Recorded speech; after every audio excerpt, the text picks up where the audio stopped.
ओम नमो भगवते वासुदेवाय। ओम नमो भगवते वासुदेवाय। ओम नमो भगवते वासुदेवाय। श्रीमद् भागवतम चौथा कैंटो 28वां अध्याय। Puranjan becomes a woman. अब तो बहुत कुछ हो चुका है वुमन के बाद। श्लोक संख्या 43। पतिम परम धर्मज्ञम वैधर्वी मलध्वजम प्रेमणा पर्यचरद्वित्वा भोगान सा पति देवता। राजा विदर्भ की कन्या अपने पति को परमेश्वर रूप में मानती थी। राजा विदर्भ की कन्या कौन है? विदर्भी कौन है? पुरंजन। बड़ी दिनों बाद आया पुरंजन न्यूज में। तो अभी तक उसके पति का ही चल रहा था। उसके पति ने ये कर लिया, उसके पति ने वो कर लिया, उसके पति ने सब कुछ कर लिया, भगवान को देख लिया, सब कुछ हो गया। अब पत्नी की बात आती है। अपने पति को परमेश्वर के रूप में मानती थी। उसने सारे इंद्रिय सुख त्याग दिए और पूर्णतः विरक्त होकर अपने परम ज्ञानी पति के सिद्धांतों का पालन करने लगी। तो क्या इसमें अच्छी बात क्या है? इसमें जो भक्त कर रहा है उसको करने का इन्होंने प्रयास किया है। तो it is very good thing कि अगर कोई भक्त की देखा देखी भी करने लग जाता है तो उसको बड़ा लाभ मिलता है। इसलिए भक्तों को बड़ा कॉन्फिडेंस के साथ, बड़ी प्रसन्नता के साथ भक्ति करनी चाहिए। रोते झगड़ते भक्ति करेंगे तो संसार के लोग क्या करते हैं? अधिकतर लोग किसी सक्सेसफुल आदमी की नकल मारते हैं बस। मोस्टली जो लोग हैं वो फॉलोअर्स हैं। हाँ, और कृष्ण भावनामृत में आने के बाद हम लोगों को क्या बनना है? इनका गाइड बनना है। ज्यादा कुछ नहीं करना है, प्रसन्नता से भक्ति करनी है। जैसे हम सड़कों पे नगर कीर्तन निकालते हैं तो नाचते गाते निकलते हैं, वो कंफ्यूज हो जाते हैं, वो कहते हैं बढ़िया है इनका, धीरे धीरे धीरे धीरे दे ऑलवेज फॉलो। कहाँ बढ़िया काम चल रहा है, दिमाग नहीं है उनके पास। लेकिन उससे उनका लाभ हो जाता है, बाद में समझ में आता है। तो राजा विदर्भ की कन्या जो थी वो तो पत्नी थी, वो तो अपने पति को फॉलो कर रही थी एज माता सीता, जो हम चर्चा करते हैं, या एज कौन? द्रौपदी, या ये सब रानियां जो कि पति के दुख में भी पति के साथ थी, पति के सुख में भी पति के साथ थी। और वो धर्म का कार्य कर रहा था तो इसने भी धर्म के कार्य को करना चाहा। जैसे देवहूति माता थी, जैसे पार्वती माता है इत्यादि। भारत में ऐसी बहुत सारे एग्जाम्पल हैं। उसने सारे इंद्रिय सुख त्याग दिए और पूर्णतः विरक्त होकर अपने परम ज्ञानी पति के सिद्धांतों का पालन करने लगे। सुख को त्यागा। तो ये बड़ा जरूरी है, हमेशा समझिए कि ये भक्ति का प्रोसेस और इंद्रिय तृप्ति का प्रोसेस, ये दोनों साथ में नहीं चल सकते कभी भी। ये बात सब समझ लीजिए अच्छे तरीके से, वरना कोई भी फिलॉसफी में हर बार डिबेट होगी, ऐसा करना चाहिए या ये करना चाहिए, इसको करने में क्या दिक्कत है, ऐसा कर लेंगे तो क्या हो जाएगा, वो फलाना डिवोटी तो कर रहा है, वो लोग तो कर रहे हैं, वो कांग्रेगेशन तो कर रही है। ये बहुत सारे क्वेश्चन जिंदगी में खत्म नहीं होंगे। फिलॉसफी क्या है कि इंद्रिय तृप्ति और भक्ति साथ में नहीं चल सकती। ये समझना पड़ेगा। अल्टीमेट पर्पज इज इंद्रियों पे कई कंट्रोल, मन पर कंट्रोल, भगवान की सेवा में लगाना। इसलिए उसने अपने सारे इंद्रिय सुख त्याग दिए और पूर्णतः विरक्त होकर अपने पति के सिद्धांतों का पालन करने लगी और इस प्रकार वह उसकी सेवा में लगी रही। तो हम सुनते हैं कि जैसे शूद्र हैं जो कि बाकी परंपराओं, बाकी जो हमारे आश्रम है या क्या है, वर्ण है, उन वर्ण को सर्व करता है शूद्र, लाइक ब्राह्मण को, क्षत्रिय को, वैश्य को, और वो उसको सर्व करके ही उसको वो परम पोजीशन प्राप्त हो जाती है। समझ में आया? ऐसा नहीं है कि वैश्य जल्दी जाता है या ब्राह्मण जल्दी जाता है। जो कि अच्छे से फॉलो करता है, जो कि भगवान की सेवा में लगता है, साथ में भक्तों की सेवा में लगता है। भक्तों की सेवा में लगना एक शूद्र के लिए थोड़ा इजी है, नेचुरल है। ब्राह्मण को किसी भक्त की सेवा करने में उसको लगता है कि यार मैं तो ब्राह्मण हूँ, मैं कैसे सेवा करूं, अहंकार आ सकता है। क्षत्रिय को लगता है कि मैं तो सबका रक्षक हूँ, है ना। वैश्य को लगता है कि नोट कौन देता है, रुपया मैं देता हूँ। तो शूद्र के लिए नेचुरल है। तो इसलिए शूद्र बनना बुरी बात नहीं है, जैसा कि आजकल समझे जाने लगा है, प्रोवाइडेड कि आप भक्तों की सेवा करो। तो शूद्र बनना तो बेस्ट है, क्योंकि नेचुरली आदमी सर्व करता है, अपने आप ही सर्व करता है। और उसको सर्विस दे भी देते हैं। हाँ, हम एक बार महाराज के पास गए, वहां उनके पैर दबाने के लिए, महाराज ने हमें वापस भेज दिया। उनको हिचक हो रही थी, गृहस्था से मैं पैर नहीं दबाता। गृहस्था तो राजा है, अपने घर का। हाँ, वो अपने सर्वेंट से आराम से पैर दबाना, हमसे दबाई नहीं यार, गृहस्था से उन्हें हिचक होती थी दबाना। क्यों? मालिक है अपने घर का। इसलिए पैर कैसे दबाएगा, मालिकों से कैसे दबाएं बताइए, है ना मुश्किल काम। तो इसलिए शूद्र बनना बहुत बढ़िया है। भक्त लोग भी सब सेवा भी आराम से मिल जाती है, वरना सेवा मिलना मुश्किल है नहीं। तो यहाँ पर उनकी पत्नी उनको, ऐसे शास्त्रों में और भी एग्जाम्पल आपको दिखेंगे जहाँ केवल किसी भक्त की सेवा करके उसको वो परम लाभ मिल गया। जैसे माता देवती, माता देवती ने अपने पति की सेवा करी बस, और उनको वही स्थिति प्राप्त हो गई जो उनके पति को प्राप्त। कपिल मुनि उनके पेट से पैदा हुए, और कपिल मुनि ने उनको शिक्षा दी, भगवान ने उनको शिक्षा दी, भगवान गुरु भी बने। उन्होंने क्या किया जीवन में? केवल अपने पति की सेवा करी थी, जो कि परम भक्त था। मदद सेवा मतलब, सेवा मतलब जैसे उसने सोचा कि आज मैं 34 माला करूंगा, उसको बोल बोल के उसके दिमाग में छेद कर दिया कि नहीं, इससे तुम्हारी तबीयत खराब हो जाएगी, नहीं ये खाओ पहले, नहीं पहले खाना पड़ेगा, तो ये करना पड़ेगा। इतनी सेवा कर डाली कि बेचारा 16 माला भी ढेर हो गया। सेवा बहुत करी, समझ में? ये वाली सेवा नहीं कह रहे हैं, अनुकूल सेवा में सर, जो सेवा उसको उसके धर्म के, उसके वचनों के, उसके संकल्पों में हेल्प करे, ऐसी सेवा की आवश्यकता है। इतनी केयर नहीं चाहिए, ऐसी केयर की वो केयर फ्री हो गया, केयरलेस हो गया, ऐसी केयर करने की जरूरत नहीं। ऐसी केयर तब आपको लाभ मिलेगा जब वो कुछ आपकी वजह से धार्मिक सिद्धांतों का पालन कर पाया, तो जो उसको लाभ मिलेगा उसका आधा लाभ आपको भी या वाइफ को भी मिलेगा, ऐसा बताया गया। लेकिन उसके पाप आपके पास नहीं आएंगे, माताओं के पास नहीं आएंगे, ऐसा बताते हैं। तो गुरुअष्टक में श्रील विश्वनाथ चक्रवर्ती ठाकुर कहते हैं, साक्षात धरित्वेन समस्त शास्त्रे, मनुष्य गुरु को साक्षात भगवान मानता है। मनुष्य को मायावादी चिंतकों के समान गुरु स्वीकार ना करके यहाँ पर बताई गई विधि करनी चाहिए। क्या?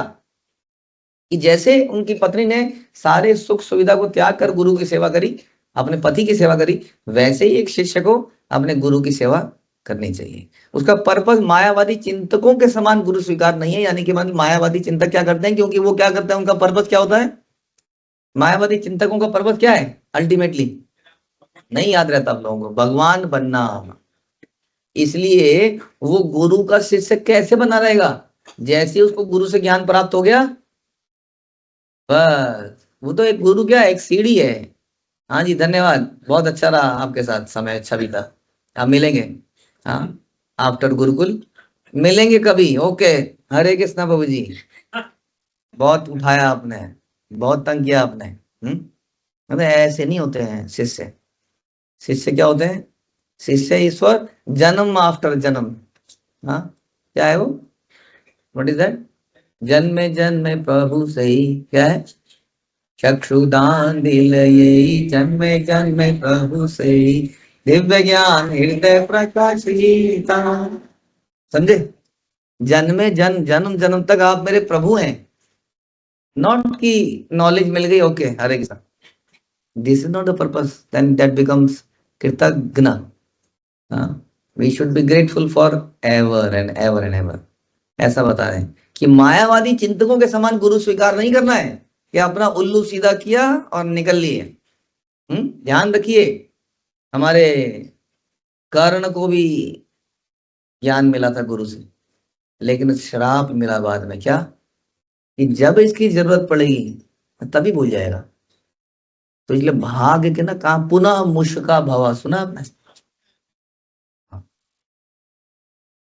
वो लाभ नहीं मिलेगा आपको। आप सोचोगे काम निकल गया, उल्लू सीधा हो गया, नहीं, भगवान उसको फिर से उल्लू ही बना देंगे, सीधा नहीं करेंगे, उसको टेढ़ा ही कर देंगे। तो इस प्रकार से गुरु भगवान का परम विश्वस्त दास है, इसलिए उसे भगवान के ही समान मानना चाहिए। गुरु की उपेक्षा या अवज्ञा नहीं की जानी चाहिए। इसलिए प्रभु जी हमने सोचा कि बहुत अवज्ञा हो रही है कि अब हम गुरु जी से मिलने ही नहीं जाते हैं। मिलेंगे तो कुछ बोलेंगे, अब बोलेंगे तो अवज्ञा होगी, कर पाएंगे नहीं हम। इसलिए बेस्ट क्या है, मिले ना, दीक्षा लो, उसके बाद मशरूम की तरह गायब हो जाओगे। हो गया उल्लू सीधा। यदि स्त्री इतनी भाग्यवान हो कि शुद्ध भक्त की पत्नी हो, तो वह इंद्र तृप्ति की किसी इच्छा के बिना अपने पति की सेवा कर सकती है। जब आदमी सेवा करता है तो उसके बदले में कम से कम 1 साल में इतना तो चलेगा कि नहीं है? इंद्रिय तृप्ति की किसी इच्छा के बिना अपने पति की सेवा कर सकती है। जो मिलेगा वो प्रसाद है, उसको स्वीकार कर सकती है। अब पंडिताइन को मिलता है ना, पंडित जी को मिलता है तो पंडिताइन को मिल जाता है अपने आप में। यदि वह अपने पति की सेवा में लगी रहती है तो उसे स्वतः ही अपने पति की आध्यात्मिक सिद्धियां प्राप्त हो जाती हैं। सोचिए, यदि शिष्य को प्रामाणिक गुरु मिल जाता है तो केवल उनको प्रसन्न करके वह भगवान की सेवा का अवसर प्राप्त कर सकता है। केवल गुरु को प्रसन्न करके भगवान की सेवा का अवसर प्राप्त कर जाएगा। ऐसा हो जाता है। ऐसा होता है, कोई देखा आपने ऐसा होता हुआ? ऐसा बहुत देखते हैं हम लोग एक बार ब्रजमंडल परिक्रमा में गए थे और गोवर्धन सेलिब्रेशन डे था। तो क्या हुआ, पता नहीं कहां से हमें बोल दिया गया कि आप जो है गोवर्धन को सजा दो। तो हम लोगों ने वहां, अरे वो गर्मा गर्म हलवा, उसमें हाथ जले पैर जले, उससे हमने गोवर्धन बनाए। ब्रज के अंदर गोवर्धन को सजाया। हम लोग तो उस वक्त शुरू का पहला दूसरा बारी गए थे हम शायद, पता नहीं, समथिंग लाइक दैट। हाँ, ऐसे मिल जाता है। देखिए, एंटर हो जाते हैं, हम एंटर कर जाते हैं उस सेवा में, उस माहौल में हम एलिजिबल हो जाते हैं, हमें परमिशन मिल जाती है, ऐसी कृपा हो जाती है। हाँ, तो उसमें क्या हो जाती है, सभी को कृपा मिल जाती है। साथ में कोई व्यक्ति जो पहली बार आया हो सकता है कोई 2 माला कर रहा हो उसमें, क्योंकि वो सबके साथ है तो उसको भी सेवा मिल जाएगी, उसको भी सेवा मिल जाती है। ऐसा हो जाता है। केवल प्रसन्न करके वह भगवान की सेवा करने का अवसर प्राप्त कर सकता है, ऐसा बता रहे हैं। ऐसा उनकी पत्नी ने किया। चीरवासा बतक्षामा वेणी भूत शिरोरुहा बपा भूप पतिम शांता शिखा शांतिम मिवाला वानलम। राजा विदर्भ की पुत्री पुराने वस्त्र पहनती थी। विदर्भ की पुत्री, वही मलध्वज की भाई, पुराने वस्त्र पहनती थी। वह तपस्या के कारण अत्यंत दुर्बल भी हो गई थी। वह अपने बाल संवारती नहीं थी, क्योंकि उसमें समय लगता है थोड़ा, काफी देर लगता है कि नहीं। हमारी माता कहती हैं कई बार कि सवेरे सवेरे वो स्कूल में, प्रभु जी एक बार मेरे को बोली हमारी, वो 2 चोटी करके आना बड़ा मुश्किल है। मैंने कहा क्या हो गया, हमें रियलाइजेशन नहीं हुआ कभी। कह रहे सवेरे सवेरे भाग भाग के 2 चोटी बनाने में बहुत टाइम लगता है। कभी कभी अगर हम ना बना पाए तो मैंने कहा चलो देखेंगे कभी कभी कितना होता है उनका, टाइम लगता है कि नहीं चोटी बनाने में, बाल संवारने में। अब उतना टाइम था नहीं, क्यों नहीं था, जंगल में जाके टाइम नहीं था, सब कुछ त्यागने के बाद टाइम नहीं है। हमने तो सोचा था रिटायर हो जाएंगे तो आराम चेयर पे बैठ के चुस्कियां लेके अखबार पढ़ेंगे, कुछ यूट्यूब देखेंगे। हाँ, रिटायरमेंट इसलिए नहीं होता भक्त का, भक्त रिटायर होकर भी और बिजी हो जाता है। तो मलय सवेरे माला करनी है, उसके बाद पानी पीना है, उसके बाद उसके लिए कुछ लकड़ियां लानी है, उसको कुछ पूजा करनी है, आरती का सामान। अब जंगल में थोड़ी आरती का वो अगरबत्ती का पैकेट आ जाएगा, घी आ जाएगा, धूप बत्ती आ जाएगी, उसमें डुबाओ और छस से जलाओ, लाइटर से पुश करके जलाओ। ऐसा थोड़ी है, एक एक चीज के लिए व्यवस्था करनी पड़ेगी। इतने से फूल चाहिए तो जंगल में घूमना पड़ेगा, फूल लाने पड़ेंगे। हाँ, कहीं से पता नहीं ऐसी कोई लकड़ी जिसमें खुशबू आए, वो जो बटोरनी पड़ेगी, आग जलानी पड़ेगी, ठक ठक ठक ठक मारेंगे पत्थर को, क्या करेंगे, फिर आग जलाएंगे, कितना काम करना पड़ेगा। मलय ध्वज ने सब करना है। और ये कौन है, ये इनके असिस्टेंट है।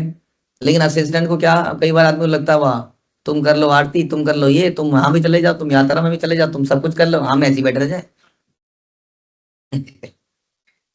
तो इसको अपने बाल संवारने का भी टाइम नहीं मिलता था। और अगर बाल, माताएं समझेंगी, अगर बाल आप थोड़े दिन नहीं संवारो तो क्या होगा, उसके बाद वो परमानेंटली उलझ जाएंगे, तो लटें पड़ जाएंगी धीरे। हाँ, यदि भी वो सदैव अपने पति के निकट रहती थी किंतु मौन रहती थी। मौन क्यों रहती थी, ये तो बड़ा अन वुमन हो गया है, तो बड़ा मौन रहना। हाँ, मौन रहती थी, क्यों, सेवा का चिंतन कर रही है। वो आदमी कुछ कर रहा है, कुछ पठन कर रहा है, पूरा दिन लेके बैठे रहते हैं यहाँ पर, मेरी बात तो सुनो। ऐसा हो जाता ना कई बार। तो ऐसा करके आपकी बात और हमारी बात ये चलती रहेगी, सदियों से चलती आ रही है, कुछ हो नहीं रहा है उससे। हाँ, कुछ हो रहा है, बातें गुफ्तगू, हाँ ये सब चल रहा है। कोई कॉफी विद फरन, कोई ये विद चरण, कोई टी विद करण, कोई कुछ, सब जगह चल ही रहा है कुछ, गुफ्तगू हर जगह चल रही है। कितनी बातें तो हमने कर ली कि नहीं दुनिया में, लड़के लड़कियों ने शादी से पहले रात भर बातें ही किया करते थे। तुम होती तो ऐसा होता, और हम होते तो ऐसा होता, तुम कहाँ, तू वहां मैं यहाँ, समझ यही। फोन पे रात भर लड़का लड़की, शादी से पहले, बाद में तो नहीं, बात कर रहे हैं पूरी रात, बातें ही खत्म नहीं हो रही हैं। हाँ, और उसके बाद क्या हो रहा है, उसके बाद 2 दिन बाद टूट जा रहा है, मामला खत्म, फिनिश्ड। बड़ी हैरानी हुई है, तो रात भर बात करते थे। तो ये बातों का तो कोई अंत नहीं है संसार में, सच बताएं तो। कई बार लोग कहते हैं प्रभु जी इनको समझाइए जरा, टाइम देना चाहिए कि नहीं, परिवार को भी तो टाइम देना चाहिए ना। टाइम दे दे के तो बेचारा टाइमलेस समय से, टाइमलेसली संसार में बार बार रे घूमे हो, रे घूमे हो, रे घूमे, बार बार आ रहा है यहाँ पर, टाइम दे देकर। यही तो हुआ कि वो टाइम कभी भगवान को नहीं दिया। तो बातों का कोई अंत नहीं है जी, सच बताएं तो। वास्तविक परफेक्शन ये है कि पति पत्नी दोनों भगवान के धाम में चले जाएं, and it's a serious business. उस सीरियस बिजनेस के लिए सीरियस तो होना पड़ेगा कि नहीं, वरना बातों में ही समय निकल जाएगा सारा। और फिर क्या होगा, ये कहेगा वो कहेगा, कुछ तो लोग भी कहेंगे, लोगों का काम है कहना। और छोड़ो बेकार की बातों में बीत ना जाए रहना, ये समय बीत जाएगा।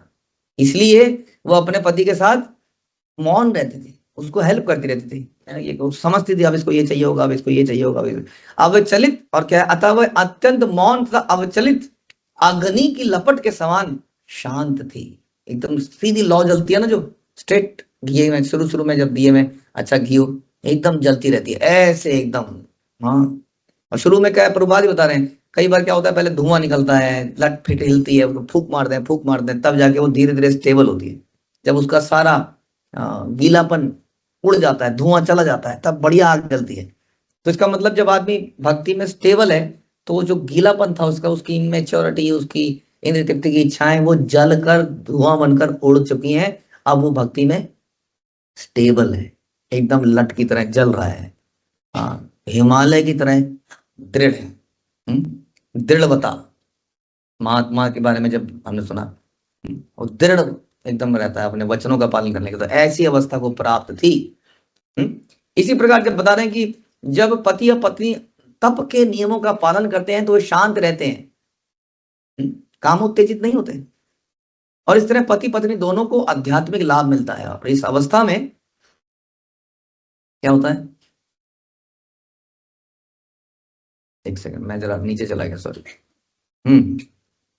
और इस तरह पति पत्नी दोनों को आध्यात्मिक लाभ मिलता है। इस अवस्था को प्राप्त करने के लिए वह विलासी जीवन का पूर्ण त्याग करना होता है। किसका त्याग करना होता है, विलासी जीवन, जो कि हम इकट्ठा करते हैं धीरे धीरे घर में, हाँ, सुविधाएं। इस श्लोक में चीरवासा शब्द पुराने फटे वस्त्रों के लिए आया है। पत्नी को विशेष रूप से संयमित होना चाहिए, उसे विलासी वस्त्रों की इच्छा नहीं करनी चाहिए। फटे कपड़े कैसे रहेंगे, कैसे रहेंगे, और एक ही कलर पहनना पड़ जाए तो उसे अपनी आवश्यकता है। तो देखिए जो हमने किया, आप ये नहीं कह सकते हम फैनेटिक हैं। कई बार हम कोई अंदर ही अंदर बोला फैनेटिक हैं, सूट भी इनके हिसाब से पहनो, हाँ, साड़ी भी इनके हिसाब से पहनो। तो यहाँ तो लिखा ही है, प्रभुपाद ने लिखा है ना, लिखा है कि नहीं। पत्नी को विशेष रूप से संयमित होना चाहिए, उसे विलासी वस्त्रों की इच्छा नहीं करनी चाहिए। अगर वो सीरियस है भक्ति में, तो उसे अपनी आवश्यकताएं कम से कम कर देनी चाहिए। भोजन और नींद को भी घटा देना चाहिए। मैथुन का तो प्रश्न ही नहीं उठता। यदि पत्नी अपनी विशुद्ध भक्त पति की सेवा में लगी रहे तो उसे कभी कामेच्छा नहीं सताई। वानप्रस्थ अवस्था ऐसी ही है, यदि भी पति पत्नी तथा साथ में रहते हैं, किंतु पत्नी इतना तप करती है कि कोई इस बात का, परस्पर संग का प्रश्न ही नहीं उठता। इस प्रकार पति और पत्नी निरंतर साथ रहते हैं।